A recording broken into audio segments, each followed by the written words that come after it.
We have with us Mr. Bhaskar Jyoti Phukan, MD Numaligarh Refinery Limited. Good afternoon, sir. Good afternoon. Good afternoon. Sir, if you can talk about how has been the developments in FY 24-25 and how are you planning to move ahead for the next 2 months? Yeah, first of all, thank you for having me here. FY, this current financial year up to Q3, we have got the results out and we are doing fairly well, but you know the margins are depressed and standalone companies, refiners are struggling a little bit because of the lack of margins that we have. Nonetheless, we registered some kind of a very reasonable profit and we are plowing back entire money into our expansion project. And expansion project has also progressed very well in the Q1, Q2, Q3, all quarters, and particularly in Q2 when actually we are not having rain. Q2, Q3 has been very, very fruitful month as far as the progress of the project is concerned. And I am also happy to inform you that in the biorefinery that we were constructing, we had conducted a successful trial run in the month of December. And the product has been converted to ethanol, bimbo has been converted to ethanol. We are some tidbit final jobs like the purification section job, some solvent recovery job. Some jobs are just in the finishing end and maybe in a couple of months time we can go for full commissioning. That is where we are as far as the biorefinery is concerned. But the main refinery, I think we will be able to start the commissioning activity from December 2025. So, with respect to bamboo-based for ethanol that you are planning and you are expecting by April to start, what would be the capacity and what's the investment that you have done in that project? Because first we have to know that it is the first of its kind. Okay. We had our engineering challenges. As we moved along, we found that many critical areas need to be addressed. So constantly it underwent modification and addition of equipment. So therefore the capex was a little higher and currently we have spent around 4,200 crore. And now we are in the fag end of the project and therefore that should be the roundabout capex that we are going to spend. As far as capacity is concerned, we are going to produce around 50,000 metric ton of ethanol. Along with that, we will also produce furfural and acetic acid. Furfural to the tune of say 18,000 metric ton and acetic acid to the tune of 11,000 metric ton. Apart from that, the lignin portion will go for production of power, which will be used in the plant, as well as steam will be produced, and 5 megawatt of power can also be exported. So if you look at the plant as a whole, absolutely it's a green plant. Only area where carbon dioxide is emitted is in the fermentation section, wherein we have made a provision for capturing that carbon dioxide and converting it into liquid carbon dioxide for sale. And are you now with the confidence that you have got of more or less operating the plant in 2 months' time, are you looking at some other projects in other regions with respect to bamboo? Definitely we are looking at and let us also gain some experience in operation. See, since we have just done a trial, you will understand that we have to do major optimization job. We have to make it economical. The consumption of the enzymes and chemicals has to be pruned over a period of time. That will be done with the experience of handling the unit a little bit more.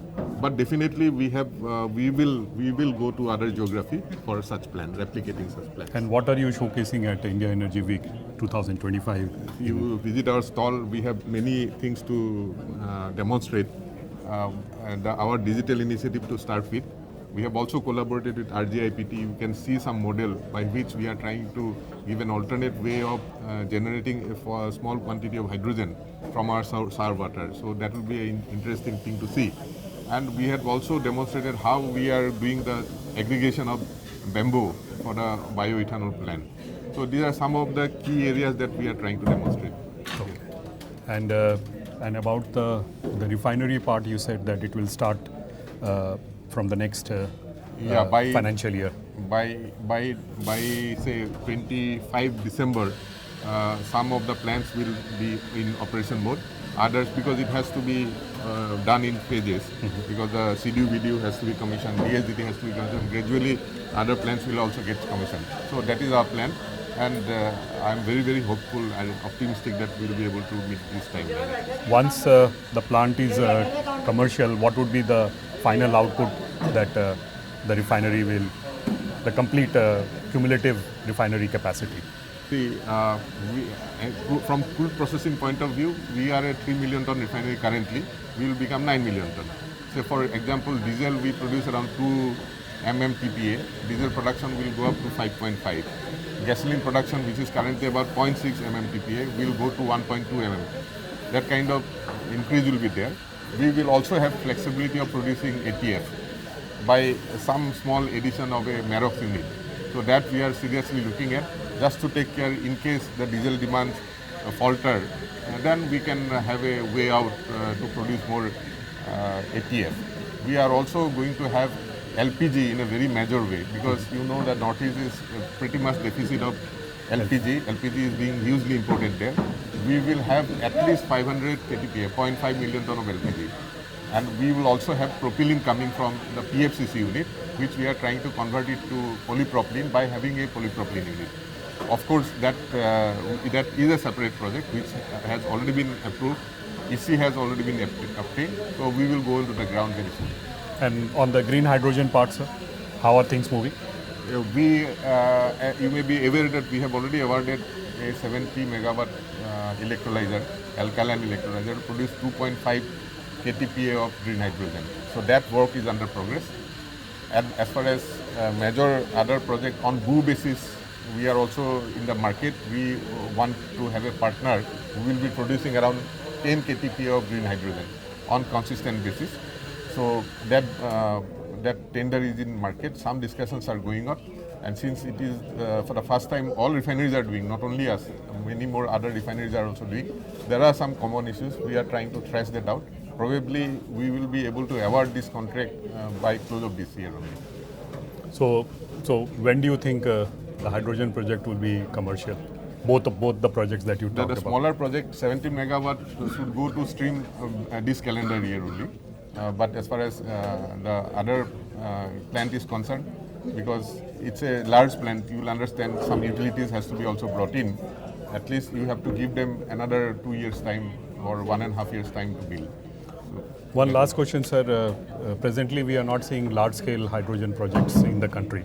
So once large-scale hydrogen projects come into picture, then only we will see a large pickup for green hydrogen. What's your take on that, sir? See, refineries are the best place to put the hydrogen plant. That is what the plan is. And 10 KTPA, by the way, is not a small one. 10 KTPA is fairly large. And this is just the beginning. I think once the prices come down, as the Honorable Minister was trying to tell, when we started the journey, we were looking at the price of $5 per kg.